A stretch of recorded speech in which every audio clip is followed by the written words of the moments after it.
தேவனுடைய பரிசுத்த நாமத்திற்கு ஸ்தோத்திரம். परमेश्वर के बैठना स्तुति हो இந்த நாளிலே நாம் நம்முடைய திருச்சபையின் 55வது ஆண்டு நிறைவாக கொண்டாடுகிறோம். आज के इस दिन पर हमारी कलीसिया की 55वां वार्षिक त्योहार की जो त्योहार को आज हम मना रहे हैं. ये கொண்டாடுகிறோம், பாண்டுக்குள்ளே கொண்டாடுகிறார்கள். यहाँ पर भी हम मना रहे और भांडुप और बाकी जगह पे भी मना रहे. मतलब எல்லா இடங்களிலும் இதை கொண்டாடி கொண்டிருக்கிறார்கள். बाकी सब जगह पे इसे मना रहे आज.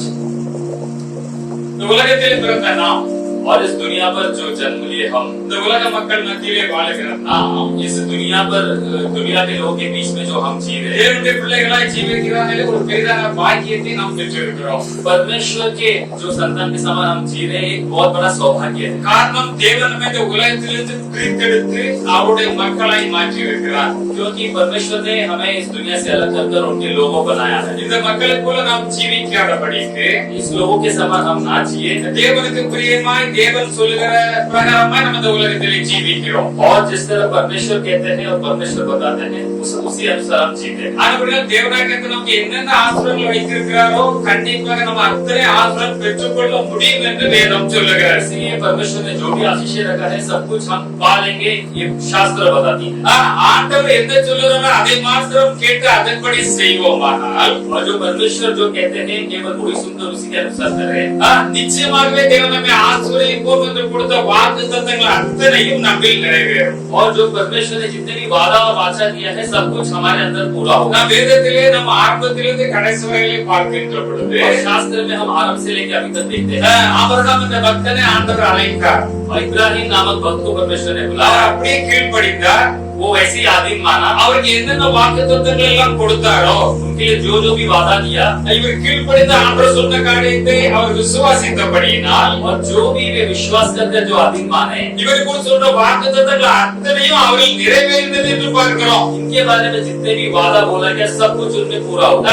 ஆபிரகாம் சந்ததியில் வந்த நாமும் इब्राहिम के जो संतान आए ஆண்டவர் வேதத்தை கையிலே கொடுத்திருக்கிறார். प्रभु ने इस शास्त्र को लिखकर हमें दिया. वचनப்படி நாம் ஜீவிக்கின்ற பொழுது वचन के अनुसार जब जीते हैं वचन में जीविக்கிறது என்றால் वचन के अनुसार जीना वचन में विश्वास है. वचन को विश्वास करें. ஆண்டவர் சொல்லி இருக்கிறார். ये परमेश्वर ने कहा है. எனக்காக சொல்லி இருக்கிறார். मेरे लिए कहा है. நிச்சயமாக நிறைவேற்றுவார். निश्चय पूरा करेगा. விசுவாசித்தாலே போதும் நிச்சயமாக தேவனை கேட்டதை நம்முடைய வாழ்க்கையை நிறைவேற்றி விடுவார். और इसे विश्वास करेंगे तो काफी परमेश्वर निश्चय हम ये वचन को हमारी जिंदगी में पूरा करेगा. ஆபிரகாம் விசுவாசித்தார். அதை தேவன் அங்கீகரித்து அவர் என்னென்ன அத்தனை ஆசீர்வாதங்களை பெற்றுக்கொண்டார் என்று வேதம் சொல்லுகிறது. इब्राहिम ने विश्वास किया और जो भी कार्य के लिए उन्होंने परमेश्वर ने उन्हें बताया था वो सब कुछ वो आशीष पा लिया. हम दावीद भक्तனை குறித்து பார்க்கின்ற பொழுது दाऊद भक्त के बारे में देखते हैं.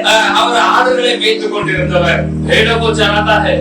ஆண்டவருடைய சத்தம் கேட்டு ஆண்டவர் அழைத்தவர் அபிஷேகித்த உடனே परमेश्वर ने बुलाकर परमेश्वर ने उनको अभिषेक किया. जो ஆண்டவருடைய வார்த்தையை கனம் பண்ணி அவருக்கு விருப்பத்தின்படி ஜீவித்தவர் और जो परमेश्वर की वचन के अधीन मानकर उसके अनुसार चलने वाला एक इंसान. ஒரு ஆட்டின் பின்னே ஆடுகளை மேய்த்துக் கொண்டிருந்த ஒருவரை ஆண்டவர் அழைத்தார். एक जो भेड़ को चराता था उन्हें परमेश्वर ने बुलाया. ஆண்டவர் அழைத்த அந்த சத்தத்துக்கு அவர் செவி கொடுத்தார். वो उन्हें बुलाकर परमेश्वर ने उनकी आवाज को परमेश्वर की आवाज को उसने कान लगाया. பிரியமானபடி ஜீவித்தார். परमेश्वर के प्रिय जिया. அவரை ஆசீர்வதித்து பெரிய ராஜாவாக ஆண்டவர் மாற்றினார். उन्हें आशीष कर एक बड़ा राजा परमेश्वर ने बनाया. அவருடைய ராஜ்யம் மிகவும் மகிமையாக ஆளப்பட்டது. उनका राज्य जो है बहुत महिमा रूपित हुआ. இது அவருக்கு மாத்திரமா?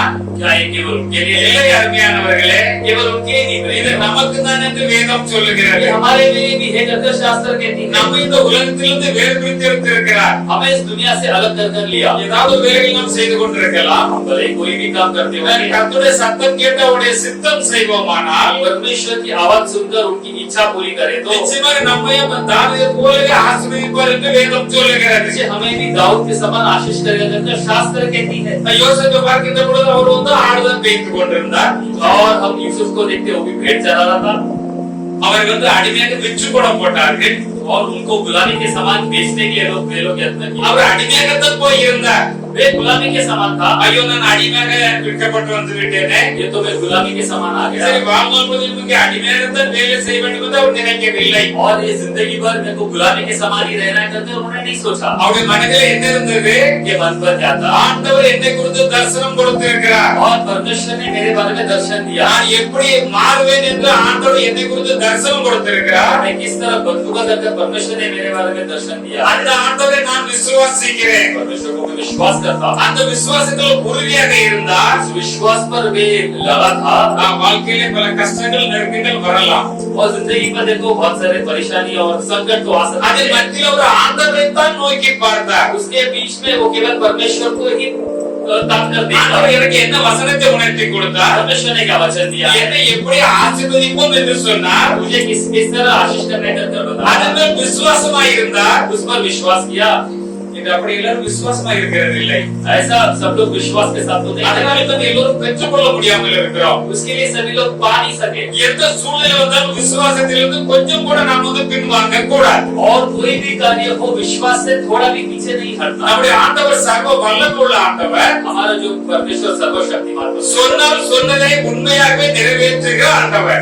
और जो निश्चय करने वाला जो कहता है वो करने वाला करने के लिए काफी। நமது வார்த்தை நாம் தினந்தோறும் தியானித்து இரவும் பகலும் அதை தியானித்து ஆண்டவர் நன்றி செலுத்தி அதே விசுவாசிப்போமானால் जब हम उसे दिन रात ध्यान कर उस पर विश्वास करें, நாம் செய்கிறதெல்லாம் வாய்க்கும். நாம் என்னென்ன விரும்புகிறோம் அத்தனையும் வாய்க்கும் என்று ஆண்டவர் சொல்லுகிறார். जो भी सोचते हैं सब कुछ पूरा होगा। அந்த யோசேப்பை பாருங்க. यूसुफ को देखो, அவர் அடிமையாக தான் போனார். गुलामी के समान बेचा गया। யோசேப்போடு கூட கர்த்தர் இருந்தார் என்று வேதவசனம் சொல்லுகிறது. यूसुफ के साथ परमेश्वर था कहकर शास्त्र कहती அப்ப है। யோசேப்பும் ஆண்டவரோடு கூட இருந்தார். यूसुफ भी परमेश्वर के साथ था। இப்ப நம்மளோட கூட ஆண்டவர் இருக்கிறார். हमारे साथ परमेश्वर है।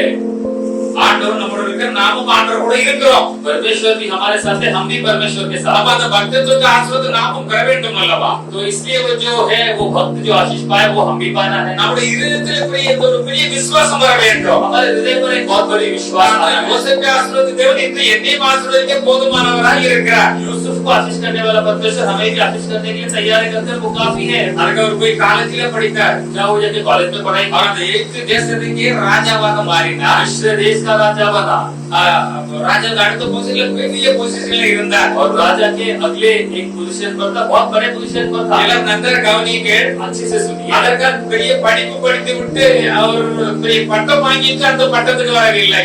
इसके लिए बहुत सारा पढ़ाई कर उन्होंने कोई बहुत बड़ा पढ़ाई कर एक कॉलेज में डिग्री कर नहीं आया। அவர்கிட்ட இருந்தது என்ன? उनके पास क्या था?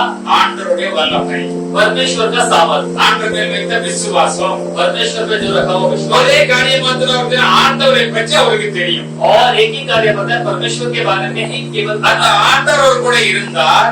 परमेश्वर उनके साथ था। அந்த ஆண்டவர் இருந்தபடினாலே और परमेश्वर उनके साथ था। பாருங்க, அந்த தேசத்திலே என்ன நடக்க போகிறதுங்கிறதை குறித்து அவருக்கு ஆண்டவர் ஒரு ராஜா கொடுத்த தரிசனத்துக்கு ஒரு விளக்கத்தை தான் கொடுத்தார். और देखो जो पर राजा को जो दर्शन आया वो दर्शन का केवल इन्होंने उसका जो अर्थ बताया। கொஞ்சம் யோசிச்சு பார்க்கலாம். थोड़ा सा सोच के देखिए। ஒரு தரிசனம் ராஜாவுக்கு கிடைச்சிருக்குது. राजा को एक दर्शन मिला।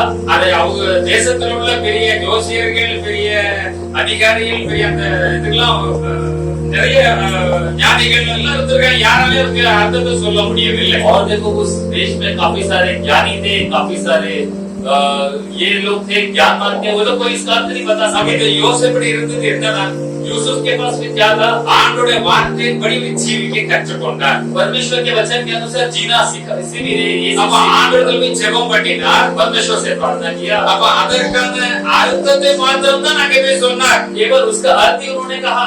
ஹalleluya. ஹalleluya. அப்ப கர்த்தர் நம்மோட மாத்திரம் இருந்தால் போதும். परमेश्वर हमारे साथ रहेगा, केवल वो काफी है। எனக்கு படிப்பு இருக்குதோ, அழகா இருக்குமோ, உயரக்கா கட்டையா இருக்குமோ, இதை பத்தி பிரச்சனையே கிடையாது. हम ऊंचा है या नाटा है, हम सुंदर दिखते या हम कैसे भी दिखते, वो उससे कोई लेना देना नहीं। ரொம்ப படிச்சிருக்கோமா, கொஞ்சம் படிச்சிருக்கோமா, அடுத்து வாசிக்க தெரியுமா, வாசிக்கிற பிரச்சனையே கிடையாது. बहुत पढ़ाई किया, थोड़ा पढ़ाई किया, पढ़ने आता नहीं पढ़ने आता, इसमें कोई प्रॉब्लम नहीं है। அதுவே தேவனுடைய ஜனமே, इतनी परमेश्वर அந்த ஆண்டவருடைய கிருபை மாத்திரம் நம்மகிட்ட இருந்தா போதும். परमेश्वर के अनुग्रह केवल ही हमारे साथ होना। அப்ப ஆண்டவர் இவருக்கு உணர்த்துகிறார். परमेश्वर ने सुन देता है உணர்த்துன்னு அங்கே போய் சொல்லுகிறார். और इनको सुन आती है क्या कहता है। தேசத்தை பாதுகாக்கிற ஐடியாவும் கொடுக்கிறார். जाकर उस देश को हम देखते कि संभालने का आइडिया देता देता है। கிட்டத்தட்ட ஒரு 17 வருஷம் ஆயிருக்கும். 17 वर्ष हुआ, 13 வருஷம் 14 வயசுல ஒரு போனார். 17 वर्ष में गया था। அதுவரையிலும் அவருக்கு பல பாடுகள் நெருக்கங்கள் பிரச்சனைகள் எல்லாம் வந்தது. तब तक उन्हें बहुत कष्ट संकट और बहुत सारी कठिनाइयां आई। எல்லாரும் பாவம் செஞ்சே தான் தண்டனை அனுபவிப்பாங்க. सब लोग देखो कोई पाप करेगा कोई दंड मिलता है। நான் ஆண்டவருக்கு விரோதமா பாவம் செய்ய மாட்டேன்னு சொன்னதுக்காக அவர் வந்து தண்டனை அனுபவித்தார். मैं परमेश्वर के विरुद्ध पाप नहीं करूंगा इसलिए दंड खाया। ஆனா கவலைப்படல அவரு. वो इसके बारे में चिंतित நான் नहीं हुआ। ஆண்டவர் உண்மையாகத்தானே இருக்கிறேன். वो कहा कि मैं परमेश्वर के लिए கோயிலுக்கு தானே போகிறேன். मैं तो कलीसिया जा रहा हूँ, இந்த காணிக்கை எல்லாம் கொடுக்கிறேனே. भेंट तो दे रहा हूँ, வீட்டுல குடும்பமா ஜெபம் பண்ணுகிறேனே. घर पे कुटुंब के साथ प्रार्थना எனக்கு कर- இந்த பாடத்தை நினைக்க கூடாது. मेरे लिए क्यों ये इस संकट करके नहीं सोचना है। தேவன் எல்லாத்தையும் கவனித்துக் கொண்டே இருக்கிறார். परमेश्वर सब कुछ देखता है। நீங்கள் விசுவாசத்தில் இருந்து கொண்டே இருக்க வேண்டும். विश्वास में रहना है நீ கேட்கும்போது ஆண்டவர் பேச கேட்க தெரிஞ்சிருக்கணும். और जो भी परमेश्वर से मांगते हैं वो बड़ी रीति से உங்கள் मांगते சந்தோஷ हैं। நிறைவேறப்படி பெற்றுக் கொள்ளுங்கள் என்று தான் ஆண்டவர் சொல்லி और இருக்கிறார். हमारे संतुष्ट भरपूर रीति से होना चाहिए करके पालो करके பாருங்க, அப்படி இவர் ஆண்டவர் கூட இருந்து இந்த தரிசனத்துக்கு விளக்கத்தை மாத்திரம் தான் சொன்னார். और देखो परमेश्वर साथ रहकर केवल दर्शन का ही इन्होंने जो भी है उसका अर्थ बताया। அதான் அந்த ஜனங்கள் எல்லாம் பாதுகாக்கிறதுக்கான ஏற்பாடுகள் இந்த தரிசனத்தில் தான் இருந்தது. उस जो लोगों को बचाने का सारा जो जितने भी योजना था इस दर्शन के अंदर அந்த था। ராஜா பார்த்தா राजा ने देखा அந்த காரியங்களாம் ஆண்டவர் உனக்கு வெளிப்படுத்தி இருக்கிறபடியா ये सारा कार्य परमेश्वर ने तुझे बताया, इसलिए உன்னை போல ஒரு மனுஷன் இந்த உலகத்திலே இல்லைன்னு தீர்மானித்து விட்டார். उन्होंने वहां पर निर्णय कर लिया तेरे से इंसान कोई दुनिया पर नहीं। அருமையான தேவனுடைய ஜனமே, हे प्रिय परमेश्वर, நாமும் பல இடங்களில் வேலை செய்கிறோம், हम भी अलग अलग जगह पे பல काम करते காரியங்களில் ஈடுபடுகிறோம். हैं, बहुत सारे कार्य நம்ம ஆண்டவர் பக்தியா இருந்து ஜெபம் பண்ணுவோம். हम भक्ति से साथ रहकर நம்முடைய परमेश्वर கம்பெனியா இருக்கிற வேலை செய்ய எங்க ஒரு காரியம்னா ஆண்டவர் நமக்கு அதை உணர்த்தி காட்டுவார். जहाँ पर भी कंपनी हो कोई भी स्थल हो वहाँ पर परमेश्वर हमें सुन देगा, நம்முடைய வாழ்க்கையுடைய காரியங்களை உணர்த்தி காட்டுவார். हमारी जिंदगी के कार्य में बताएगा। அதன்படி செய்து விட்டால் ஆசீர்வாதம் நமக்கு கரை புரண்டு வரும் என்று வேதம் சொல்லுகிறது. ऐसा करेंगे तो आशीष दौड़ कर हमारे जाने के अंदर हम देखते हैं। 144வது சங்கீதம் और भजन संगीत 144 15 வசனத்தை வாசிக்கலாம். और 15 वचन को भी पढ़ सकते हैं। 144 15 और भजन संगीत 144 15 இவ்விதமான சிறை பெற்ற ஜனம் பாக்கியம் உள்ளது. கர்த்தரை தெய்வமாக கொண்டிருக்கிற ஜனம் பாக்கியம் உள்ளது. इस दशा में जो राज्य हो वो क्या ही धन्य है। जिस राज्य का परमेश्वर यहोवा है वो क्या ही धन्य है। பாருங்க, இவ்விதமான சிறை பெற்ற ஜனம் பாக்கியம் உள்ளது. इस दशा में जो राज्य हो वहाँ के लोग धन्य है। கர்த்தரை தெய்வமாக கொண்ட ஜனம் பாக்கியம் உள்ளது. जो राज्य ने परमेश्वर को यहोवा माना है वो धन्य है। இப்ப கொஞ்சம் யோசித்து பாருங்க, இது யாரு? और ये कौन है? இது நம்ம தான். ये हम है। நம்ம கர்த்தரை தெய்வமாக கொண்டிருக்கிறோம். और परमेश्वर को हम परमेश्वर करके माने हैं, நம்ம பாக்கியவான்கள். इसलिए हम धन्य हैं। ஹalleluya. ஹalleluya. இதெல்லாம் புரியலையா? நன்றா புரிந்து கொள்ள வேண்டும். और अच्छी रीति से समझना। நம்ம சாதாரண ஆட்கள் இல்லைங்கிற முதல்ல புரிந்து கொள்ளணும். हम साधारण इंसान नहीं है, ये सही रीति से இவ்விதமான சிறை, இவ்விதமான ஒரு மகிமையை நாம் பெற்றிருக்கிறோம். इस तरह की महिमा हमने पाया है। ஆனபடியால் தேவனுடைய பிள்ளைகளா இருக்கிறது பெரிய பாக்கியம் என்று வேதம் சொல்லுகிறது. इसलिए परमेश्वर के जो लोग रहना है बहुत बड़ा எனவே सौभाग्य है। பாக்கியவான்கள் என்று ஆண்டவர் அழைக்கிறார். हमें सौभाग्यवान करके परमेश्वर कहलाता है। தேவனாக நமக்கு பெரிய ஆசீர்வாதங்களை வைத்திருக்கிறார். परमेश्वर ने बहुत सारा आशीष हमारे लिए வேதத்தில் அத்தனை காரியங்களை பார்த்தோம்னா அப்படித்தான் இருக்கிறது. शास्त्र के बहुत सारा कार्य लिखा है, सब ऐसे ही है। தானியேல் பக்தனை பார்த்தால் அவருக்கு தரிசனத்தை கொடுத்து அதற்கு விளக்கத்தை தான் கொடுத்தார். जो दानियल भक्त जो है उन्हें परमेश्वर ने दर्शन है, वो दर्शन का अर्थ ही बताया। கர்த்தருக்கு பிரியமாய் ஜீவித்தபடியால் परमेश्वर के प्रिय जिया। தேசத்தில் ஒரு சட்டம் தான், அதற்காக போய் அவரோட ஃப்ரெண்ட்ஸ்கள் போய் ஜெபம் பண்ணினார்கள். और हम देखते हैं कि जब देश पर कोई एक आया, कोई उन्होंने कानून डाला, उसके लिए वो और वो दोस्त जाकर प्रार्थना की है। இப்ப நமக்கு என்ன, நம்ம எந்த ஒரு காரியம் நம்ம என்ன செய்யணும், ஆண்டவரை விசுவாசித்து அவரிடத்தில் போய் ஜெபம் பண்ண வேண்டும். कोई भी कार्य के लिए परमेश्वर के पास जाना है, प्रार्थना करना है। அந்த காரியத்துக்கான காரியங்களை தேவன் நமக்கு விளங்கி காண்பிப்பார். उस कार्य को परमेश्वर बतलाएगा, தரிசனத்தின் மூலம் காண்பிப்பார், दर्शन के द्वारा, தேவ வசனத்தின் மூலம் காண்பிப்பார், वचन के द्वारा, யாரை கொண்டாந்து வந்து பேசி காண்பிப்பார். किसी और के द्वारा। நாம் ஜெபம் பண்ணிக்கொண்டே இருக்க வேண்டும். हम प्रार्थना करते हैं ஆண்டவரிடத்தில் கருத்தாய் ஜெபம் பண்ணினால், और तेजी से परमेश्वर से நீங்கள் प्रार्थना கருத்தாய் என்னை தேடுகிறானால், आप अगर ध्यान से मुझे ढूंढोगे तो என்னை தேடுகையில் என்னை கண்டுபிடிப்பீர்கள்.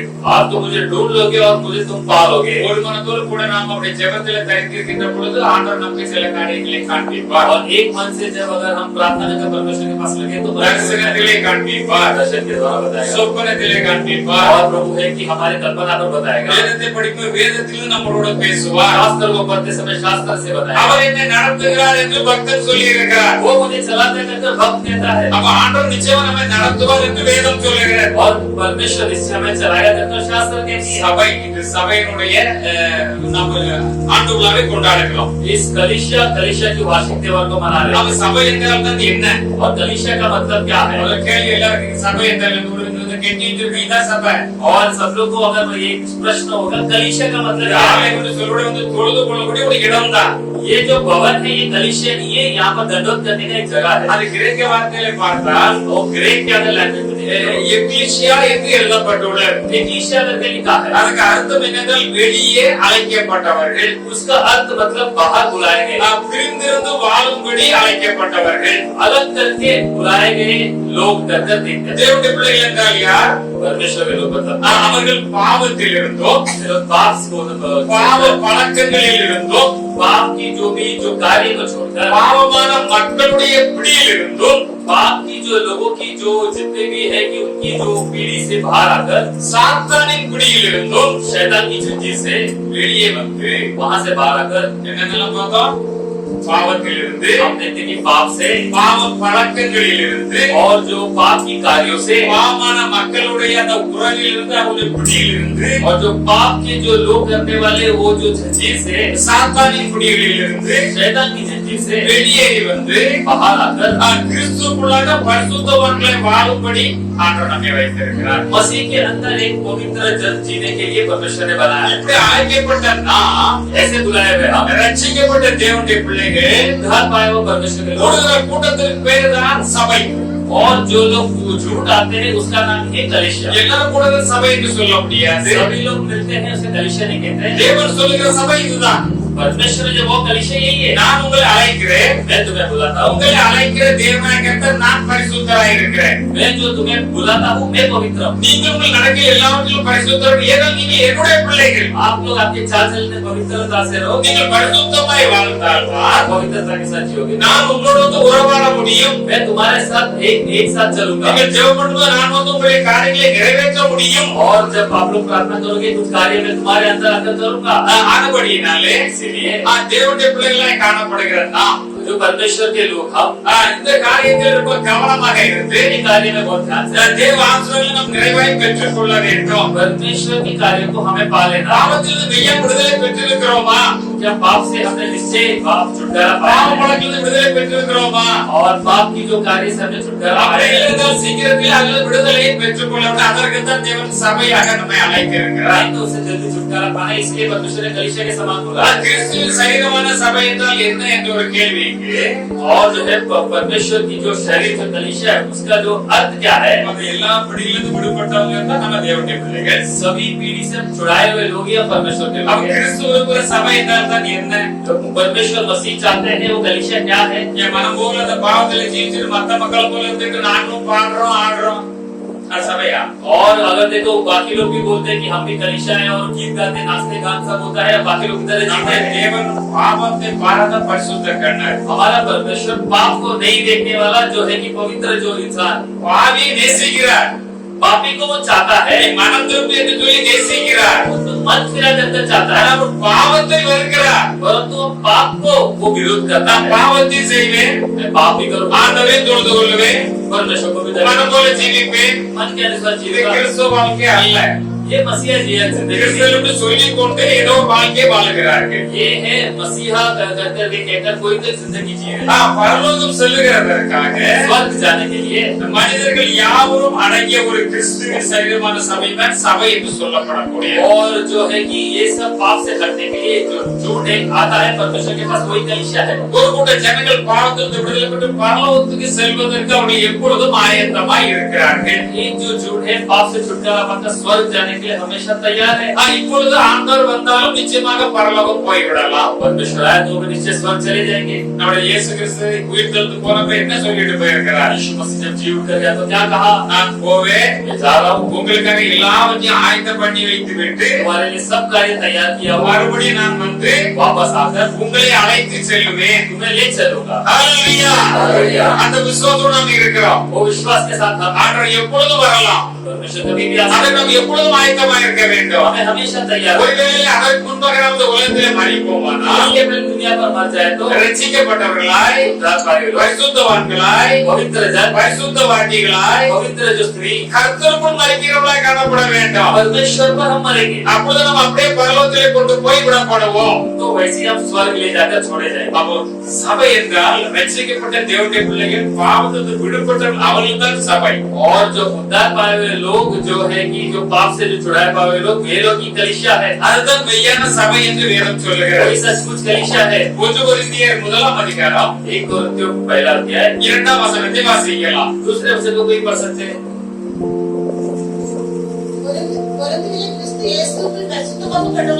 பாருங்க, கொரிந்தியர் அதாவது கிறிஸ்துவுக்குள்ளே பரிசுத்தமாக்கப்பட்டவர்களாயும்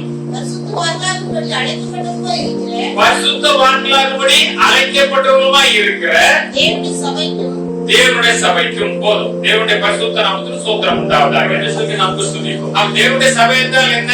परमेश्वर की कलीसिया क्या है? அங்கே அழைக்கப்பட்டிருக்கிறவர்கள், वहाँ पर बुलाए गए लोग, அவர் பரிசுத்தமாக்கப்பட்டிருப்பார்கள். ஒரு குரூப். वे लोग वहाँ पर पवित्र बनाए गए कुछ एक झुंड है।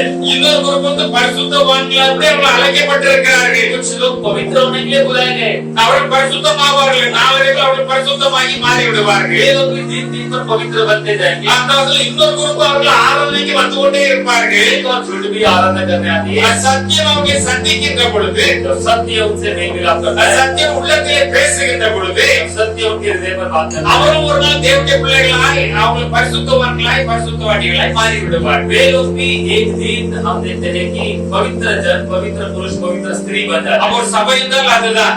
एक कलीसिया मतलब वही है। பரிசுத்தவான்களுக்கு அழைக்கப்படுவார்கள். और हम देखते हैं पवित्र जन से பரிசுத்தமாக்கப்பட்டவர்களுக்கோ, पवित्र जो हुए, பரிசுத்தவான்களுக்கு அழைக்கப்பட்டவர்களுக்கோ, पवित्र होने के लिए बुलाए தொடர்ந்து गए, ஆராதனைக்கு வந்து கலந்து கொண்டிருக்கிறவர்களுக்கோ इससे जो आराधना पर आते हैं, தேவனாகிய சபை என்று ஒன்றை வைத்திருக்கிறார். परमेश्वर ने कलीसिया का तरह रखा है। இந்த பரிசுத்தவான்களானவர்கள் அவர்கள் அதிலே மகிழ்ந்து களி கூறுவார்கள். और जो है कि इसमें बाकी लोग आकर आनंदित நாம் मनाएंगे। பரிசுத்தவான்களாய் ஆகிக் கொண்டிருக்கிறவர்கள் அவர்கள் எதிலும் சரியாகிக் கொண்டே இருப்பார்கள். जो पवित्र बनते रहे वे लोग भी किसमें सही बना होते रहेंगे। இந்த புதிதாக வந்து கொண்டிருக்கிற இந்த பரிசுத்தவான்களை பரிசுத்தம் ஆகிறத பார்த்து அவர்களும் அப்படியே மாறுவார்கள் என்று வேதம் சொல்லுகிறது. नए आए हुए लोग भी इस तरह पवित्र बनने का देखकर वे लोग सीखेंगे। அப்போ சபை என்றால் ரட்சிக்கப்பட்ட தேவனுடைய பிள்ளைகள் தான் சபை.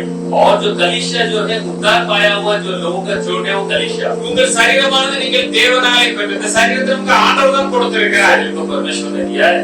அந்த தாய் வயிற்றில் நீங்கள் பிறக்க முன்பே நான் உங்களை அறிந்திருக்கேன் என்று ஆண்டவர் சொல்லுகிறார். हमारी माता की कोख में तुम पैदा होने से पहले ही मैं तुम्हें छाव करके परमेश्वर कहता। நம்ம பிறக்க முன்னே ஆண்டவர் முன்குறிச்சு வச்சிட்டார். हम पैदा होने के पहले परमेश्वर ने हम देखते कि हमारे बारे में योजना बनाई। என்னென்ன சந்திக்க வேண்டும், इन इनसे मिलना है, இவர்களை ரட்சிக்க வேண்டும், उद्धार करना है, இவர்களை ஆசீர்வதித்து வைத்திருக்க வேண்டும், आशीष करना है। பரலோகத்தில் நீடுடைய எங்களோட உடம்புல ஆசீர்வாதமாய் இருக்க வேண்டும். स्वर्ग में लोग सही समय पर मेरे साथ रहना है। ஆனா உலகத்துல கோடான கோடி மக்கள் இருந்தாலும் दुनिया पर देखो करोड़ों करोड़ों के लोग हैं மெய்யான ரட்சிப்பு பெறக்கூடிய மக்கள் ஒரு சுருக்கமான குரூப்பா தான் இருப்பார்கள். और सचमुच उद्धार पाए हुए झूठे छोटा झूठी रहेगा। ஆனா இவ்விதமான சீரை பெற்ற ஜனம் பாக்கியம் உள்ளது.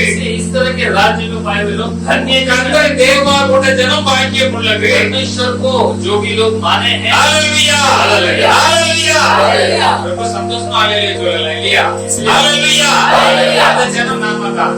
और वो लोग हम ही हैं। நேற்று நாம் பெரிய ஆசீர்வாதமானவர்கள். और क्योंकि हम आशीष पाए हुए हैं, வேதத்திலிருந்து பார்க்கிறோம். हम शास्त्र से देखते இந்த கிறிஸ்துவுக்குள்ளாய் நாம் வந்து முன்னேறி செல்லுகின்ற பொழுது हैं। और मसीहा के अंदर अगर आगे बढ़े இன்னும் நிறைய ஆசீர்வாதங்களை பெற்றுக்கொள்ள முடியும். और बहुत आशीष पा सकते हैं, மற்றும் ஆசீர்வாதமாய் இருக்க முடியும். दूसरे के लिए आशीष भी दे सकते हैं। மறுபடியும் பிறக்காதவர்கள் जो वापस जो है कि जन्म ना लेते, உலகத்துல நீங்க பாத்தீங்கன்னா दुनिया पर देते, கிறிஸ்தவர்களுக்கு பேர் சொல்ல முடியும் நிறைய பேர் இருக்கிறார்கள். मसीहा बुलाने वाले लोग बहुत है। அவங்களுக்கு பேசிக் சத்தியம் இன்னும் தெரியாமல் இருக்கிறது. अब तक उनको जो है कि एकदम जो बेसिक सत्य है वो पता नहीं, நாம் மறுபடியும் பிறக்க வேண்டும் என்ற சத்தியம் இன்னும் அவர்களுக்கு தெரியவில்லை. और वापस जन्म लेना है कि सत्य उन्हें पता है। ஜலத்தினாலும் ஆவினாலும் பிறக்க வேண்டும் என்பது இன்னும் அவர்களுக்கு தெரியவில்லை. जल और आत्मा दोनों से वे लोग है कि जन्मना है ये पता नहीं, தெரிந்தவர்கள் பெறாமல் இருக்கிறார்கள். और जो जानकर भी वे लोग पाते नहीं। அதுதான் முக்கியமான காரியம். यही बहुत मुख्य कार्य है। ஒரு மனிதன் ரட்சிக்கப்படுவதற்கு அதுதான் முக்கியமான காரியம். मनुष्य उद्धार पाने के लिए मुख्य कार्य है। அவர்கள் வந்து முழுகி ஞானஸ்நானம் ஞானஸ்நானம் பெற்றிருக்க வேண்டும். वे लोग डूबकर बपतिस्मा पाना है, பரிசுத்தாவின் அபிஷேகத்தை பெற்றிருக்க வேண்டும். पवित्र आत्मा के अभिषेक को पाना है। அப்பதான் நம்ம ஆண்டவரை நோக்கி கூப்பிடுகின்ற பொழுது மெய்யாக நமக்கு செவி கொடுக்க முடியும். इसलिए जब हम परमेश्वर को देखकर पुकारते हैं तो सही रीति से परमेश्वर ஏன்னா அவர் ஆவியானவர் தேவனோடு இடைப்படுவார். पवित्र आत्मा परमेश्वर से बात மறுபடியும் பிறக்காதவர்கள், जो वापस जन्म नहीं लेते, அல்லது இப்படி ஞானஸ்நானம் பெற்று பரிசுத்தாவின் அபிஷேகத்தை பெறாதவர்கள், या कोई बपतिस्मा प्राप्त पवित्र आत्मा की अभिषेक को இவர்கள் பரலோகம் செல்ல தகுதி இல்லாதவர்கள் என்று வேதம் சொல்லுகிறது. लोग स्वर्ग जाने के लिए तैयार नहीं करते, शास्त्र कहते हैं। இவர்கள் கிறிஸ்தவர்களாய் இருந்தாலும் ये लोग मसीहा हो के भी, கிறிஸ்து சரீரமான சபை அல்ல என்று வேதம் சொல்லுகிறது. और जो है कि मसीहा के जो है कि और देखते उसकी शरीर कलीसिया वाले नहीं है करके शास्त्र बताती है। இது ஒரு காரியம். ये कार्य அடுத்த கர்த்தல் நிலைத்திருக்க வேண்டும் என்று வேதம் சொல்லுகிறது. उसके बाद वही चीजों पे हमें लगे रहना है, आगे बढ़ने का तो शास्त्र कहते हैं। முடிவு பரியந்தம் நிலைத்திருக்கிறவனே ரட்சிக்கப்படுவான் என்று வேதம் சொல்லுகிறது. अंत तक जो स्थिर रहता है वही उद्धार पाता है करके शास्त्र कहती है। நான் ரட்சிக்கப்பட்டு விட்டேன், उद्धार पाया, நல்ல பரிசுத்தமா இருக்கிறேன், पवित्रता से நாம் இடப்படும் நாள்ல எது வேணாலும் பாவம் செய்திருக்கலாம், செய்து விட்டால் और बीच के समय पर कोई भी तरह के पाप करे तो पाप किए तो பரலோகம் போக முடியுமா? स्वर्ग जा सकते हैं, போக முடியுமா? பரலோகம் போக முடியாது. स्वर्ग नहीं जा सकते। பாவத்தை விடாட்டு தேவன் தண்டனையும் அவர்களுக்கு வரும். पाप को नहीं छोड़ा तो परमेश्वर का दंड आएगा। அறியாமல் தவறு செஞ்சால் கொஞ்சம் அடி, अगर देखो जानकर नहीं ना जाने गलत किया तो थोड़ी मार मिलेगी। அறிந்து பாவம் செய்தால் अनेक அடிகளுக்கு வேதம் சொல்லுகிறது. जानकर भी पाप किया तो बहुत मार पीट होगा करके शास्त्र कहती है। அவங்க சொன்னாங்க, இவங்க சொன்னா, நம்ம சொல்ல ஜோசியக்காரன் சொன்னான்னு சொல்லல. ये कहा वो किया, ज्योतिष ने बोला, ये हम इसलिए नहीं बोल रहे। வானத்திற்குமே உண்டாக்கின சர்வ லோகத்திற்கும் ஆண்டவர் எழுதி வைத்திருக்கிறார். जो पृथ्वी और आकाश बनाया हुआ सर्व लोक का जो परमेश्वर है उन्होंने लिखा है। முடிவு பரியந்தம் நிலைத்திருக்க வேண்டும் என்று ஆண்டவர் சொல்லுகிறார். अंत तक स्थिर रहना कहते हैं परमेश्वर के। ஆனா ஒருவர் ரட்சிக்கப்பட்டால் போதுமா? या एक बार उद्धार पाया तो काफी है। கர்த்தருடைய வருகை வரையிலும் ரட்சிக்கப்பட்டு கொண்டே இருக்க வேண்டும். परमेश्वर के अंत आने तक हम देखते हैं कि उद्धार पाते रहना है। தினந்தோறும் நம்முடைய வாழ்க்கையை நாம் பரிசுத்தப்படுத்திக் கொண்டே இருக்க हर வேண்டும். वक्त हमारी जिंदगी को पवित्रता बनाना है। அந்த வேதத்தை தினந்தோறும் வாசிக்கவும் ஜெபிக்கவும் நாம் காணப்படுகின்ற பொழுது அவரோடு கூட இடைப்பட்டுக் கொண்டே इसलिए இருப்போம். हर दिन शास्त्र को पढ़ना और प्रार्थना करना, इसमें लगे रहेंगे तो हम उनके साथ लगे கர்த்தர் रहेंगे। இயேசு இந்த உலகத்தில் இருந்த நாட்களிலே और यीशु मसीह जब इस दुनिया पर थे, என்னில் நிலைத்திருங்கள் என்னில் நிலைத்திருங்கள் நீங்கள், और आप लोग मेरे पर लगे रहो, நான் உங்களில் நிலைத்திருப்பேன். मैं भी तुम पर स्थिर रहूंगा। ஆண்டவர் பிள்ளைங்க ஆண்டவருக்கு நம்ம அர்ப்பணிச்சோம்னா ஆண்டவர் நம்மோட கூட எப்பவுமே இருப்பார். हम जब अपने आप को परमेश्वर के अर्पण करेंगे, परमेश्वर मेरे साथ रहेंगे। அவர் ஒரு காரியத்தையும் சொன்னார், कार्य को बताया। திராட்சை கொடியானது திராட்சை செடியில் நிலைத்திருக்க வேண்டும். और जिस तरह हम देखते हैं कि जो दाग लता है, जो उसकी जो दाग लता और उसकी जो स्टेम में लगी रहती है, அந்த கொடி வந்து அந்த செடியில் நிலைத்திருக்காவிட்டால் और हम देखते हैं कि किस तरह की जो डाल में अगर वो पत्ते नहीं लगे रहेंगे तो அது தானாய் கனி கொடுக்க மாட்டாதது போல वो अपने आप फल नहीं देगा, जिस तरह लिखा है। செடி கொடியில பறந்து அந்த கொடியில கூட ஜாயிண்ட்ல இருந்தா தான் அது கனி கொடுக்க முடியும். अगर जो भी वहाँ पर पेड़ है, वो पेड़ अपने जो पत्ते हैं वो डाली के साथ चिपकी हुई होगी तो ये फल देगा। அப்படி கொடுக்கட்ட அப்படி நிலைத்திருக்காவிட்டால் கனி கொடுக்க முடியாது. अगर ऐसा नहीं देगा तो हम देखते हैं कि वो है फलदायक नहीं हो இன்னைக்கு सकता। அநேகர் ரட்சிக்கப்பட்டிருக்கிறார்கள், और लोग उद्धार पाए, அவர்கள் தொடர்ந்து ஆண்டவரில் நிலைத்திருக்கிறது இல்லை. निरंतर परमेश्वर में लगे नहीं रहते। ரட்சிக்கப்பட்டா நீங்க எப்படி ஜீவிச்சேன்? उद्धार पा लिया, अभी कैसे भी जिएगा तो कैसा? அவருக்கா தெரியும் போது இவருக்கா தெரியும், நான் எப்படி எல்லாம் இருக்கேன், நான் நல்லா தானே இருக்கேன் அப்படி மக்கள் நினைக்கிறாங்க. और लोग को पता है, लोग सोचते हैं कि उनको थोड़ी पता है, तो थोड़ी पता है, मैं तो रहता हूँ, நான் எல்லாரும் தப்பெல்லாம் பண்ணிட்டு இருக்கேன், நான் நல்லா தானே இருக்கேன். क्या मैं तो सब तरह गलत करता हूँ, मैं तो अच्छा ही तो हूँ। அவர்கிட்ட கூட என்ன சொல்ல, நான் நல்லா தான் இருக்கேன், அவங்க நல்லா தான் இருக்கீங்க, எப்படி ஜீவிக்கணும்னு சொல்லுவாங்க. और वो तो किसी और से पूछे वो लोग बोलते हैं कि हाँ सब लोग गलत करते, सब अच्छा ही करते। வேதம் அப்படியே சொல்லுது, शास्त्र ऐसे இல்ல கர்த்தருக்கு பிரியமானபடிதான் ஜீவிக்கணும். परमेश्वर के प्रिय ही जीना है। நீங்க எதையும் நிலைத்திராவிட்டால் நீங்கள் கனி கொடுக்க முடியாது. आप लोग हम पर मेरे पर बने नहीं रहोगे तो तुम लोग फल नहीं दे அப்படி सकते। கனி கொடுக்காவிட்டால் அவங்களை அறுத்து போடுவார்கள், और उस तरह फल नहीं देंगे तो वहाँ काटा जाएगा, அவர்கள் காய்ந்து போகும். वे लोग सूख जाएंगे। வயல்ல சும்மா போட்டிருப்பாங்க, हम देखते हैं कि जाते खेत में ऐसी कोई डाला हो, அதை தீய கொளுத்தி விட்டுருவாங்க, उधर आग लगा देते, அது சாம்பலாய் போய்விடும் என்று வேதம் சொல்லுகிறது. भस्म हो जाएगा तो शास्त्र कहते हैं। அவர் ரட்சிக்கப்பட்டிருந்தாலும் इसलिए उद्धार पाए तो भी ஆண்டவர்களே கரெக்டா நிலைச்சு இருக்கணும். और परमेश्वर पर लगे रहना है। ஆண்டவர் நிலைச்சு இருக்காவிட்டால் வெளியே இருடைய வந்து அந்த கொடியை போலவே காணப்படுவார்கள். परमेश्वर पर बने नहीं रहेंगे तो हम देखते हैं कि वे लोग वो है कि वो दाग लता के समान होंगे। ஆண்டவரால் கைவிடப்படக்கூடிய சூழ்நிலை கூட ஏற்படலாம். वे लोग परमेश्वर के द्वारा छुड़ाए जाएंगे, वैसे नहीं। பாக்கியம் உள்ளவர்கள் நாம் और इस राज्य के जो लोग हैं लोग धन्य के अंदर लिखा है அந்த பாக்கியத்தை தான் நாம் நோக்கி கொண்டிருக்க வேண்டும். उस धन्य को ही हमें देखना है. இந்த உலகத்தில் உள்ள கெட்ட காரியங்கள், கெட்ட பேச்சுகள், கெட்ட சிந்தனைகள் நமக்கு வரவே கூடாது. इस दुनिया की जो गलत चीजें, गलत कार्य जो है ये हमारे मन पर नहीं आना. அவிசுவாசமான காரியம் நம்ம வாழ்க்கையில வரக்கூடாது. अविश्वास की कार्य जिंदगी पर नहीं आना है. அவிசுவாசமானவர்கள் எந்த ஒரு காரியத்தையும் எந்த ஒரு காரியத்தையும் தேவனிடத்தில் பெற்றுக்கொள்ளவே முடியாது. और अविश्वास की कार्य हम परमेश्वर से अगर होगा तो परमेश्वर से कुछ भी पा नहीं இன்னைக்கு सकते. விசுவாசிக்கு நாளைக்கு அவிசுவாசம் பேசுறது எங்கிருந்து நடக்கும்? और आज एक आपने बोला कल अविश्वास है तो कैसा होगा? எதை விதைக்கிறோமோ அதை அறுப்போம் என்று ஆண்டவர் சொல்லி जो இருக்கிறார். हम बोलते हैं उसकी कटनी करते हैं शास्त्र परमेश्वर. நாம் விதைக்கிறது எப்படின்னா வாயினால தான் கர்த்தருடைய வார்த்தையை சொல்லுகிறோம். हम मुंह के द्वारा परमेश्वर के वचन என்ன நடக்க வேண்டும் என்று சொல்லுகிறோம். क्या होना है कहते हैं, என்ன நடந்து கொண்டிருக்கிறது என்று क्या சொல்லுகிறோம். होते रहना है कहते हैं. நாம் என்ன சொல்றோம் நம்ம விதைத்து விட்டோம். जो भी हमने कहा वो हमने बोया, அதுதான் நம்முடைய வாழ்க்கையில கண்டிப்பாக நிறைவேறும். वही हमारी जिंदगी पर पूरा होगा. கர்த்தருக்கு எனக்கு சொல்லி இருக்கிறார். परमेश्वर ने कहा है அவர் அந்த நன்மை செய்வார் भलाई करेंगे. என்று நாம் சொன்னோமானால் जब हम कहेंगे तो கண்டிப்பா ஆண்டவர் செய்வார். परमेश्वर निश्चय करेगा. அவரை நாம் கனப்படுத்துகிறோம். उनको जब हम आदर देंगे, நான் ஆண்டவர் கும்பிடுறது எனக்கு ஒண்ணுமே நடக்காது, ஒண்ணுமே நடக்காது. मैं परमेश्वर को मानता हूँ मेरे लिए कुछ भी नहीं होगा तो कुछ भी नहीं होगा. எனக்கு இப்படி ஒண்ணுமே ஆகாதுன்னு ஆகாது. ஏன்னா நீங்க அதை தானே விதைச்சீங்க. और देखो जो अगर मेरे को कुछ भी नहीं होगा जब आपने बोया तो वही होगा. உனக்கு என்ன தேவைன்னு கேளுன்னு ஆண்டவர் சொல்லி இருக்கிறாரு. आपको क्या चाहिए मेरे से मांगो कहकर परमेश्वर कहता है. சாலமோன் கேட்டாரு, அவர் கேட்டதுக்கு அதிகமா ஆண்டவர் கொடுத்தார் அல்லவா? सुलेमान को परमेश्वर ने पूछा, जो सुलेमान ने मांगा परमेश्वर ने उससे ज्यादा दिया. ஐயா, நமக்கு ஏன் கேட்க தெரியவில்லை? तो हमें क्यों पूछने नहीं आता? ஆண்டவர்கிட்ட என்னத்தை கேட்கணும், எப்படி இருக்கணும், ஏன் கேட்க தெரியவில்லை? हमें क्यों परमेश्वर से कैसे पूछने पता नहीं. காரணம் வேதத்தை பற்றி சரியாக தெரியவில்லை. क्योंकि शास्त्र के बारे में सही रीति से पता नहीं. வேதவசனம் சரியா தெரிந்திருந்தால் शास्त्र सही रीति से पता அவரை नहीं. சரியா கிட்ட பெற்றுக் கொள்ளுவோம். हमें सही रीति से हम दूसरे को பல நம்ம பாக்கியவான்கள். हम धन्य हैं. ஆண்டவர் சபையை அழைத்து இருக்கிறார். परमेश्वर ने कलीसिया के நம்ம वचन நிச்சயமாக ஆசீர்வாதம் ஒரு மேன்மையாகத்தான் வைப்பார். इससे आशीष करते हमें बड़ी रूप से आगे लेके அந்த जाएगा. பரலோக பாக்கியத்தை பெற்றுக் கொள்ளுவோம். स्वर्ग के बाद भी இந்த पालेंगे. பூமியில் சகல ஆசீர்வாதங்களும் ஆண்டவர் நமக்கு தருவார். पृथ्वी में भी सारे आशीष को पालेंगे. நீ வந்து கஷ்டத்துல இருக்கணும்னு ஆண்டவர் ஒருபோதும் சொல்லவே இல்லை. और आप लोग कष्ट में डूबे रहना है परमेश्वर ने कभी नहीं कहा. உங்களுக்கு உணவு வேண்டும், आपको खाना चाहिए, உடை வேண்டும், आप लोग को पहनावा இருப்பிட चाहिए, வேண்டும். रहने के लिए घर चाहिए. இதெல்லாம் எனக்கு தெரியும்னு ஆண்டவர் சொல்லுகிறார். सब मुझे पता है जो परमेश्वर कहते हैं. ஆனா நீங்க இதைத்தான் தேடி அலைகிறீர்கள் ஒழிய परंतु आप यही इसके पीछे दौड़ते हैं எனக்கு பின்னால தான் அலைஞ்சு இதையே பார்த்து சங்கீதம் பாடிட்டு இருக்கீர்கள் ஒழிய और यही चीजों के पहले अगर आप लोग वही चीज बोलते रहते हो. புரியல உங்களுக்கு? अगर आप लोग को समझ आ रहा है या नहीं? எனக்கு வேலை இருக்கு, எனக்கு வேலை கிடைக்கல, பைசா இல்ல, நான் எப்படி சாப்பிட போறேன், என்ன செய்வேன், இதுதான் சங்கீதம் பாடுறேன் ஒழிய और हमें मेरे को काम नहीं है, मेरे पास पैसा नहीं है, हम यही बोलते हैं. ஆண்டவர் என்ன சொல்லி இருக்கிறார்? और परमेश्वर क्या இதை कहते हैं? ஒன்றை பத்தி கவலையே பட வேண்டாம்னு சொல்லிவிட்டார். कोई भी कार्य के बारे में चिंता ना करो. முதல்ல தேவனுடைய ராஜ்யத்தை அப்படி நீதி ஆண்டவரை தேடுங்கள் என்று ஆண்டவர் சொல்லி இருக்கிறார். पहले परमेश्वर के राज्य और उनके धर्म को ढूंढो.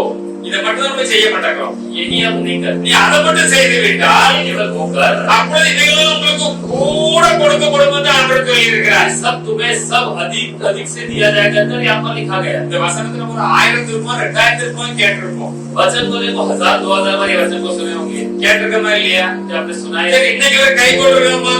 क्या इसको मान के चलते आज तक? அதுதான் கேள்வியா இருக்குது இல்லையா? वो ही आज அந்த का மெய்யாவை கை கொண்டால் निश्चय मानकर चलो. அவர் தேவன் உண்மையை சொல்லுகிற தேவன், परमेश्वर सच्चाई करने वाला, உண்மையாக நிறைவேற்றுகிற தேவன் सच्चाई को पूरा करेगा. நம்முடைய வாழ்க்கையில் நிறைவேற்றுவார். हमारे जिंदगी पर पूरा करेगा. இன்னைக்கு வந்து நீங்கள் சத்தியத்தை கேட்கிறீர்கள். आज आप लोग सत्य सुना है. இந்த சத்தியம் உங்களுடைய வாழ்க்கையில ஒரு பெரிய ஒரு புரட்சியை உண்டாக்க வேண்டும். सत्य आपकी जिंदगी पर बहुत बड़ी बदलाव ले आना है. சத்தியத்தை அறிந்து கொள்வீர்கள், அதை நீ கடைபிடிப்பீர்கள். சத்தியத்தை அறிவில் நீங்கள் வந்து எல்லாமே விடுதலை ஆவீர்கள். सत्य को जान लो और सत्य तुम्हें हर तरह में छुटकारा देगा करते देखते हैं. எந்தெந்த பிரச்சனை அத்தனை பிரச்சனையும் விடுதலை ஆண்டவருடைய வேதத்தில் தான் सभी இருக்கிறது. परेशानी की छुटकारा शास्त्र में है. ஆண்டவர் நன்றாக அறிந்து கொண்டால் परमेश्वर को सही से நம்முடைய जानिए. வாழ்க்கையில் ஒவ்வொரு சந்தர்ப்பத்தில் நாம் வெற்றி அடைந்து கொண்டிருப்பதை நாம் நன்றாக பார்க்க முடியும். हमारे जिंदगी की एक एक परिस्थिति पर हम जीत पाएंगे जब हम शास्त्र पढ़ेंगे. சபை என்று சொல்லுகின்ற பொழுது அதுக்கு நம்முடைய கர்த்தராகிய இயேசு அவர்தான் தலையாக இருக்கிறார். और यीशु मसीह वही उसके सर है. கொலோசியர் முதலாம் அதிகாரம் 18ஆம் வசனத்தை வாசிக்கலாம். कोलोसियों 1:18 पर हम देखते हैं. அவரே சரீரமான சபைக்கு நமக்கு நம்முடைய ஆண்டவராகிய இயேசு கிறிஸ்து தலையாக இருக்கிறார். और यीशु मसीह ही हम देखते हैं कि उसकी जो है सर है करते வாசிக்கலாம். அவரே சபையின் சரீரத்துக்கு தலையானவர். பாருங்க, அவரே சபையாகிய சரீரத்துக்கு தலையானவர். எல்லாவற்றிலும் முதல்வராய் இருக்கும்படி எல்லாவற்றுக்கும் முதல்வராய் இருக்கும்படி அவனை ஆதியும் மரித்தோருக்கு இழந்த முதல் பேருமானவர். போதும் அவரே மரித்தோம் மரித்தோருக்கு உயிர் தெழுந்தவருமாய் இருக்கிறார் என்று வேதம் சொல்லுகிறது. वही देह आपका कलीसिया का सिर है, वही आदि है और मेरे और मरे हुओं में से जी उठने वालों में पहलौठा, कि सब बातों में वही प्रधान है। நம்ம ஏசப்பான்னு சொல்லுகிறோம். ரைட் தானே? आप कहते हैं कि हे यीशु मेरे पिता, ஐயா நம்முடைய அப்பா தான். वो सचमुच पिता है। அப்பாட ஒரு பிள்ளை கேட்டா அவர் கொடுப்பாரா கொடுக்க மாட்டாரா? जब पिता से कोई बच्चे ने पूछा तो क्या वो देगा या नहीं இந்த देगा? பிள்ளை எதை பத்தி கவலைப்பட வேண்டிய அவசியமே இல்ல. ये बच्चे को कोई भी मारे कार्य எல்லாவற்றையும் தந்தை கவனித்துக் கொள்வார். सब कुछ पिता देख लेगा। நான் படிக்கிற பிள்ளைகளை அவங்க கவலைப்பட்டுட்டா இருக்காங்க. जब पढ़ने वाले बच्चे क्या वे लोग चिंतित है? இதனால இவ்வளவு ஃபீஸ் கட்ட 1 லட்சம் ரூபாய் ஃபீஸ் கட்டணும் அப்பா நேரம் கட்டு சொல்லிட்டு போயிருக்காங்க. वो लोग केवल बोल देते कि अब इतना फीस भरना बोल के चले जाते। அவங்க என்னைக்கே துக்கமா இருந்திருக்காங்களா? क्या वो कभी दुख थे? துக்கமா இருந்ததே கிடையாது. दुख भी नहीं थे, காரணம் என்ன? அப்பா இருக்கிறார், क्योंकि वहाँ पर पिता है, அம்மா இருக்காங்க. माता है। சொல்லிட்டு அவங்க பாத்து விடுவாங்க. बोल दिया तो ये लोग कर लेंगे। இத நாம செஞ்சு நம்ம பிள்ளையை செஞ்சுக்கிட்டு இருக்கிறோம். और हम कर रहे तो हमारे बच्चे भी कर रहे நம்ம அப்பா நம்ம நம்ப மாட்டாங்க. हम अपने पिता पर भरोसा नहीं करते। பிரச்சனை இப்ப அங்கதான் வருது. यही एक प्रॉब्लम है। நாம நம்ம பிள்ளை பாருங்க, நமக்கு ட்ரெஸ்ல பிள்ளைக்கு புது ட்ரெஸ் எடுத்து கொடுக்கணும். अगर देखो हमारे पास कोई पहनावा नहीं है तो बच्चे को तो कोई नया ड्रेस लाकर देते। இந்த வீட்டுல 2 முட்டை தான் இருக்கு, ஆம்லெட் போடணும், 3 பேர் இருக்கோம், பரவாயில்ல, இனிமே சீக்கிரம் வாங்க முடியாது. நம்ம முட்டை சாப்பிட ஆம்லெட் போடணும், பிள்ளைக்கு ஆம்லெட் अगर போடுவோம். देखो घर पे अंडा है, बच्चों को ऑमलेट बना के देना। अगर हमारे पास नहीं है तो हम அவனால बच्चे को बना के देंगे। அவனால தாக்கத்தா இருக்கணும், बच्चे लोग अच्छा ताकत நல்ல புஷ்டியா இருக்கணும், अच्छा पुष्ट रहना है, நல்ல அழகா இருக்கணும். अच्छा रहना है। என்ன ஆசைப்படுறோம்? हम कितना चाहते हैं। மனிதர்களாகிய நாம் இவ்வளவு ஆசைப்பட்டால் जब इंसान हम लोग इतना चाहते तो பரலோகத்தில் பூலோகத்தில் எல்லாத்தையும் உண்டாக்குன ஆண்டவர் நம்ம குறித்து எவ்வளவு சந்தோஷப்படுவார். और स्वर्ग और पृथ्वी को रचाया परमेश्वर हमारे बारे में कितना आनंद होगा। அது கொஞ்சம் நினைப்பாங்க, ஆண்டவர் என் மேல எவ்வளவு கருணையாய் இருக்கிறார், परमेश्वर मेरे पर कितना हम देखते कि सोचता है, எவ்வளவு இரக்கமாய் இருக்கிறார், कितना दयालु है, எவ்வளவு அன்பாய் இருக்கிறார். कितना प्रेमी है। நம்ம இந்த வேத வசனம் சொல்றபடி நடக்கத்தான் தெரிஞ்சிருக்கணும். அவ்வளவுதான். शास्त्र के अनुसार केवल चलना ही है हमें, அவரை விசுவாசிக்க தான் தெரிஞ்சிருக்கணும். केवल विश्वास ही कर रहे ரெண்டு हैं। இருந்துட்டாலே போதும், दो होगा तो काफी है। என்னென்ன ஆசையோ அத்தனையும் கண்டிப்பாய் வந்து சேரும். जो जो भी आशीष चाहिए सब कुछ आ இப்படி लौटेगा। ஆசீர்வாதத்தை பெற்றுக்கொண்டு அநேக நம்ம மத்தியில இருக்கிறோம். ऐसा आशीष में बहुत सारे लोग इधर हैं। ஒரு காலத்துல எப்படி இருந்தோம்? एक समय पर कैसे थे? ஆண்டவரை விசுவாசித்தோம், जब आप परमेश्वर को विश्वास ஆண்டவரை நம்பினோம், परमेश्वर को विश्वास நிச்சயமாக ஆண்டவர் ஆசீர்வாதத்தை உயர்த்துவார் என்று நினைத்தோம். निश्चय परमेश्वर ऊंचा रखकर बड़ा அப்படியே करेगा। அவர் ஆசீர்வாதத்தை உயர்த்தி இருக்கிறார். वैसे उन्होंने आशीष किया நம்முடைய ஆண்டவர் எல்லாவற்றுக்கும் முந்தினவர் அவர்தான் என்று வேதம் சொல்லுகிறது. और सभी का पहलौठा वही है कहता है शास्त्र के। இது எல்லாமே ஆண்டவருக்குள்ளாகத்தான் சிருஷ்டிக்கப்பட்டிருக்கிறது. सब परमेश्वर के अंदर ही रचाया गया है। சகல பரிபூரணமும் அவருக்குள்ளதான் வாசமா இருக்கு. सब कुछ कार्य उनके अंदर ही निवास करता है। இப்ப நமக்காவது ஒரு வேலை கிடைச்சி சம்பளம் இருந்தா பிள்ளை கொடுக்க முடியும். हमारे तो देखो एक तनख्वाह है तो ही हम बच्चों को दे सकते हैं। நம்ம ஆண்டவருக்கு அப்படியா? परमेश्वर को कैसा அவர் है, எல்லாம் ரெடியா வச்சுட்டு காத்துக்கிட்டே இருக்கிறார். सब कुछ तैयार करते हैं, वो तैयार है। எல்லாத்தையும் உங்களுக்கு காத்துக்கிட்டு தான் இருக்காரு. அது உங்களுக்கு நல்லா உங்க கண்ணு முன்னாலே தெரியணும், सब कुछ बनाकर वो तैयार करा है। உங்க மனக்கண்ணு முன்னாலே தெரியணும். आपकी आंखों में आपको दिखना है। எனக்காக இந்த தந்தையாக இயேசு கிறிஸ்து எல்லாத்தையும் காத்து கொண்டே இருக்கிறார். मेरे लिए मेरा पिता सब कुछ बनाकर तैयार करा है। நாம் வந்து அவரை கேட்டு பெற்றுக்கொள்ள வேண்டும். हम उनसे पूछकर पा लेना। கேளுங்கள், அப்பொழுதுதான் கொடுத்து கொடுத்து ஆண்டவர் சொல்லி இருக்கிறார். मांगो तब तुम्हें दिया जाएगा। சும்மா வாய் மூடிட்டு இருந்தா கண்டிப்பா கிடைக்காது. ऐसे ही रहेंगे तो नहीं होगा। கேளுங்க, பூச்சோ, அப்போ சந்தோஷம் நிறைவாய் முடிப்பெற்றுக் கொள்வீர்கள். आपकी संतुष्ट पूरे होने जैसा आप लोग पालो மகிழ்ச்சியா இருக்கணும், சந்தோஷம் அப்படிதான் இருப்பீங்கன்னு ஆண்டவர் சொல்லி இருக்கிறார். और संतुष्ट रहना है, अच्छा रहना, वैसे ही होगा जो कि परमेश्वर कहते हैं। நம்ம எல்லாம் சபையா காணப்படுகிறோம். सब कलीसिया के समान है। ஒரு சரீரத்தில் அநேக அவயவங்கள் இருக்கிறது போல.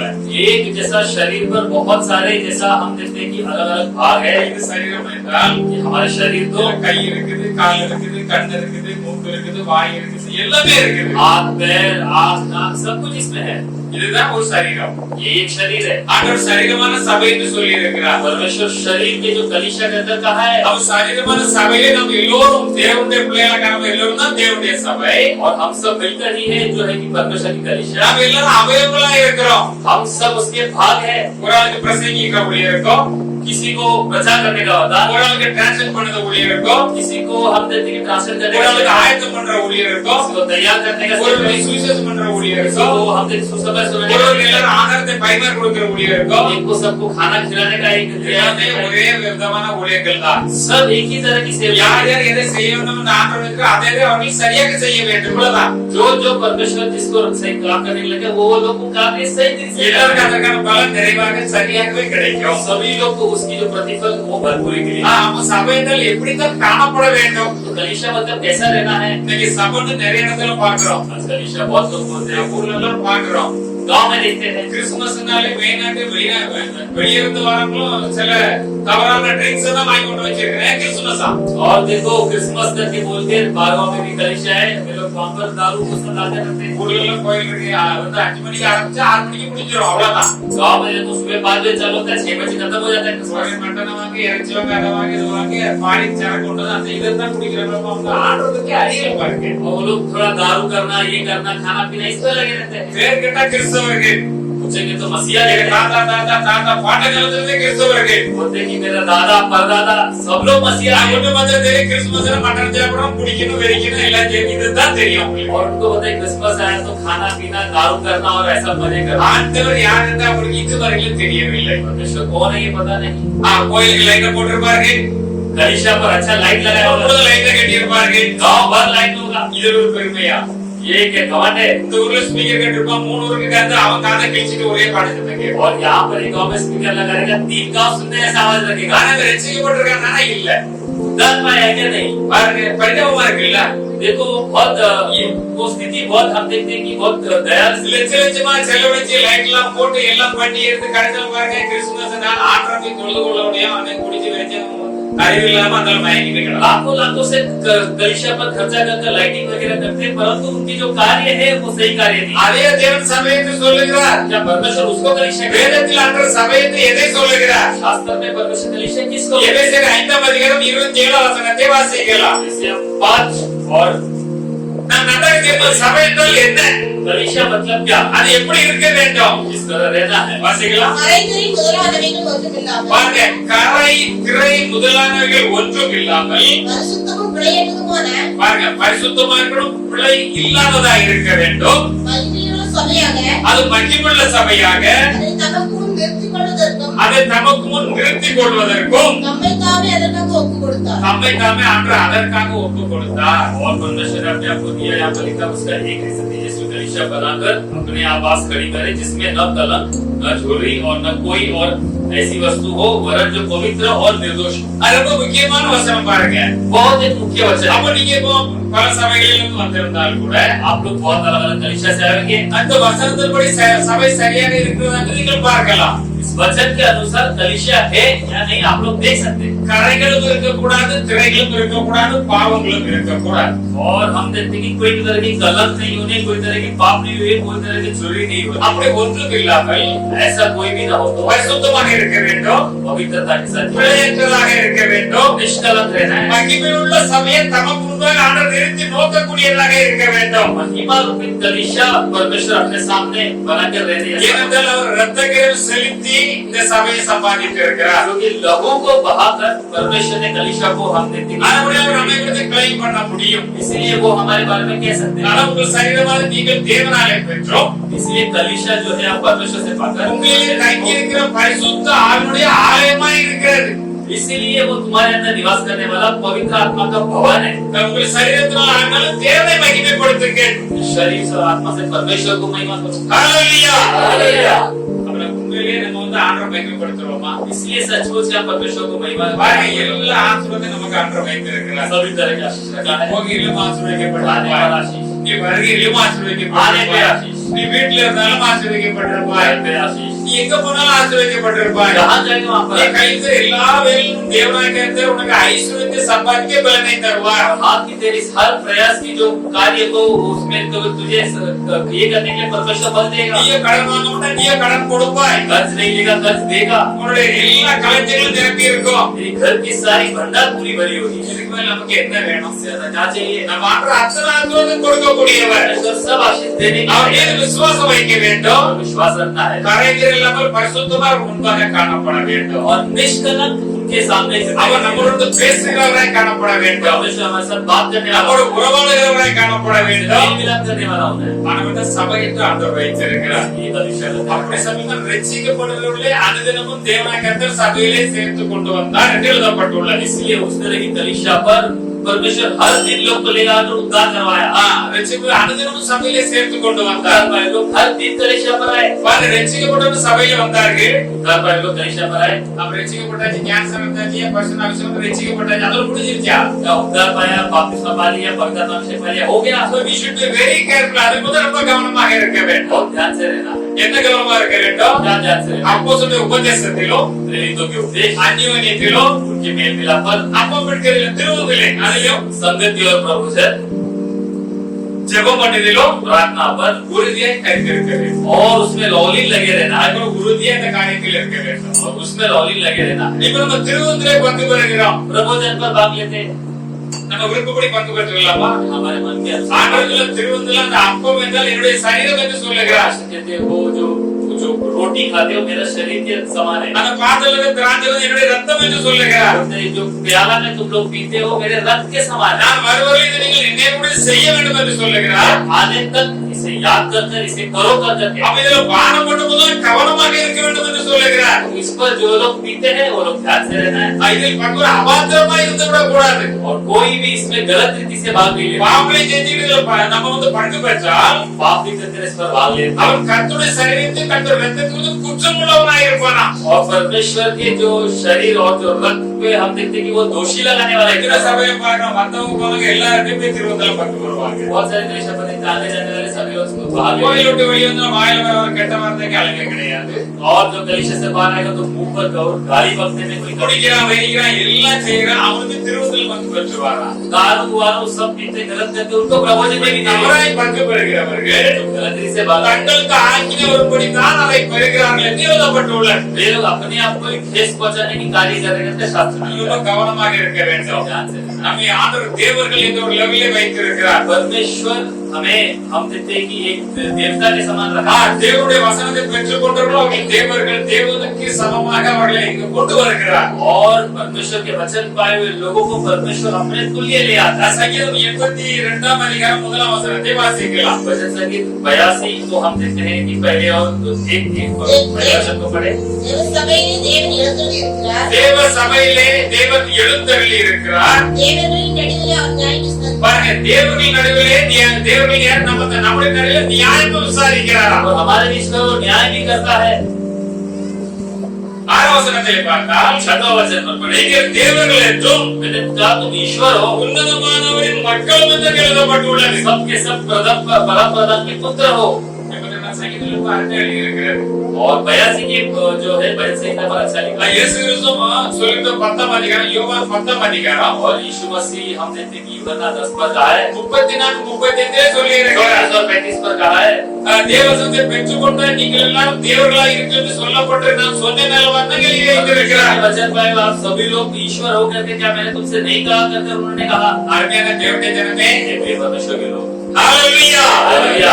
தேவனுடைய பிள்ளைகளா இருக்கிறோம். परमेश्वर के हम लोग हैं, நம்மை தேவர்களாய் மாற்றி வைத்திருக்கிறார். ईश्वर के समान बनाया है, ஆண்டவர் போல செய்து வைத்திருக்கிறார். परमेश्वर के समान बनाया அந்த है। பரிசுத்தத்திலும் கண்டிப்பாக வாழ வேண்டும். काम जीना है, ஏனென்றால் தேவனுடைய சபையிலே தேவன் இருக்கிறார், அவர் நியாயம் விசாரிப்பார். क्योंकि परमेश्वर की कलीसिया पर परमेश्वर है, वो न्याय करेगा। வெளிப்படுத்தல் 22 அதிகாரத்திலே பார்ப்போமானால் और प्रकाशित वाक्य 22वां अध्याय पर पढ़े, 22 அதிகாரம் 12 வசனத்தை வாசிக்கலாம். 22-12 को कोई पढ़े।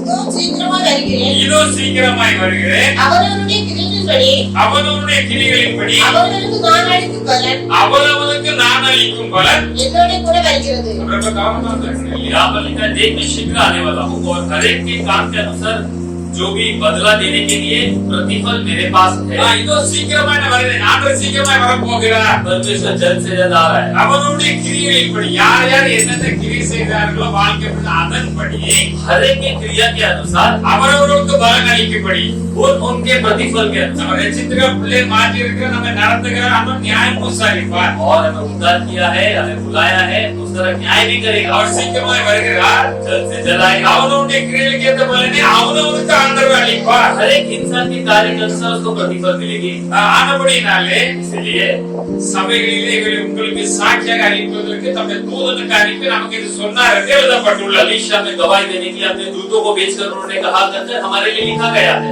இவர்களை சாட்சியாக தேவன் நமக்கு அறிவித்திருக்கிறார். परमेश्वर ने गवाही के समान है நாம் ரொம்ப கவனமுள்ளவர்களாய் இருக்க வேண்டும். और ध्यान से रहना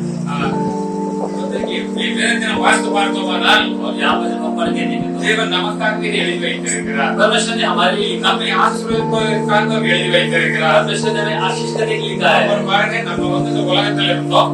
हम तो इस दुनिया पर थे உலகத்திலிருந்து வேறுபடுத்தி எடுத்து தேவனுடைய பிள்ளைகளாய் மாற்றி இருக்கிறார். दुनिया से अलग कर हमें उनके संतान நம்மை ரட்சித்து இருக்கிறார். किया है ரட்சிக்கப்பட்ட நாம் தேவனுடைய பிள்ளைகளாய் காணப்படுகிறோம். उत्तर पहले परमेश्वर के लोग हम हैं। ஹalleluya हालेलुया ஹalleluya Hallelujah.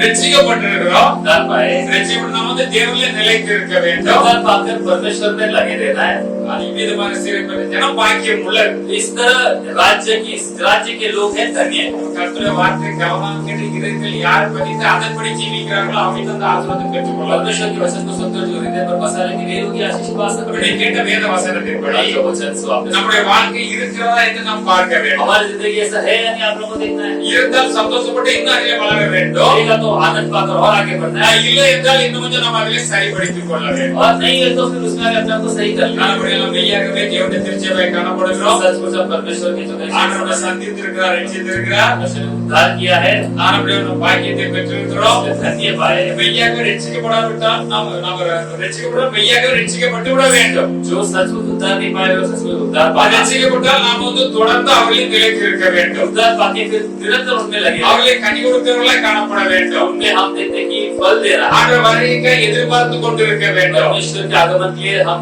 तैयार होना है அவர் நியாயத்திற்கு நாளில் நம்ம வந்து நியாயத்திற்கு நாம் வந்து உட்படாதபடி நாம் வந்து குற்றமற்றவர்களாய் காணப்பட வேண்டும். और जब है कि न्याय के दिन पर हम न्याय न पाए उस तरह हमें निर्दोष रहना है நாம் எல்லா நன்மைகளையும் பெற்று வாழக்கூடியவர்களாய் இருக்க வேண்டும். सभी भलाई पाकर जीने के अनुसार रहना है அதுதான் ஆண்டவர் சந்தோஷப்படுகிறார். परमेश्वर चाहते हैं அவருடைய பிள்ளைகளாய் நாம் और उनके लोग எல்லாருக்கும் மகிழ்ந்திருக்க வேண்டும். और किससे हमें किस पर आनंद लेना है எல்லாவற்றிலும் சுகித்திருக்க வேண்டும். सब पर कार्य पर हमें आनंद लेना है உன் ஆத்மா சகோதரன் உன் ஆத்மா வாழ்கிறது போல பிரியமானவனே हे प्रिय तेरे உன் जैसा ஆத்மா வாழ்கிறது போல जिस तरह तेरा आत्मा நீ जी है எல்லாவற்றிலும் வாழ்ந்து சுகமாய் இருக்கும்படி வேண்டுகிறேன் என்று எழுதியிருக்கிறார். सब कुछ जीकर अच्छे रीति से रहना मैं चाहता हूँ ஆண்டவர் அருமையான வாழ்க்கையை தான் வைத்திருக்கிறார். परमेश्वर एक अच्छा जिंदगी चाहता உன் है ஆத்மா வாழ்கிறது போல तेरा आत्मा जिस அது तरह நம்ம ஆத்மா வந்து பாவத்திலிருந்து விடுபட வேண்டும். हमारी आत्मा पाप से छुटकारा அது पाए பரிசுத்தமாய் காணப்பட வேண்டும். पवित्रता के साथ ஆண்டவர் மேல் விசுவாசம் உள்ளதாய் காணப்பட வேண்டும். परमेश्वर पर विश्वास रखने वाला ஆண்டவரின் நன்மைகள் அத்தனையும் பெற்று இவர்களும் ஆசீர்வாதமாய் காணப்பட வேண்டும். परमेश्वर से सारे भलाई पाकर आशीष के साथ रहना है